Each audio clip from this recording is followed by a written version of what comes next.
يؤتي الحكمة من يشاء بسم الله الرحمن الرحيم الحمد لله رب العالمين والصلاة والسلام على النبي الكريم أما بعد প্রিয় বন্ধুগণ আজ আমরা আলোচনা করব সুন্নতের আলোকে ব্যক্তি জীবন অর্থাৎ সুন্নত মানে শুধু কোনো প্রথাগত কাজ নয় এটি আমাদের প্রতিদিনের জীবনের পথ প্রদর্শক যা নৈতিকতা শান্তি স্থিতিশীলতার এক আলো নিয়ে আসে অতএব সুন্নতের আলোতে জীবন মানে প্রথমেই আল্লাহর প্রতি আল্লাহর ইবাদতের সঙ্গে ঘনিষ্ঠ থাকা নামাজে রোজায় যাকাতে প্রত্যেকটি কাজ আমাদের মনকে প্রশান্তি দেয় আমাদের আত্মাকে শক্তি দেয় রাসূলুল্লাহ সাল্লাল্লাহু আলাইহি ওয়াসাল্লাম আমাদেরকে দেখিয়েছেন কিভাবে ঈমানের পথে স্থিতিশীল থাকা যায় কঠিন মুহূর্তেও ধৈর্য ধারণ করা যায় দ্বিতীয়ত সুন্নত মানে আমাদের নৈতিক ও সামাজিক জীবনকে সুশৃঙ্খল করে এবং সুবিন্যস্ত করে সত্য বলার জন্য সাহস যোগায় অন্যের অধিকার রক্ষা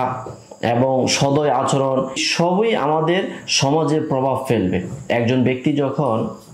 সুন্নতের পথে চলে তখন তার জীবন হয় দৃষ্টান্তমূলক আদর্শ অনুসরণীয় আর মানুষ তাকে অনুসরণ করতে থাকে মানুষ তার পিছু নিতে থাকে তৃতীয়ত সুন্নতের আলো আমাদের অন্তরের সৌন্দর্য বৃদ্ধি করে দয়া সহমর্মিতা ক্ষমাশীলতা এগুলো অন্তরের প্রশান্তি এনে দেয় বাহ্যিক আচরণ যত সুন্দর হোক না কেন অন্তরের সৌন্দর্য ছাড়া জীবন অসম্পূর্ণ প্রিয় বন্ধুরা আমার সুন্নতের আলো আমাদের প্রতিটি মুহূর্তকে আলোকিত করে ছোট ছোট কাজেও যখন আমরা রাসূলুল্লাহ সাল্লাল্লাহু আলাইহি সাল্লামের পথে চলি তখন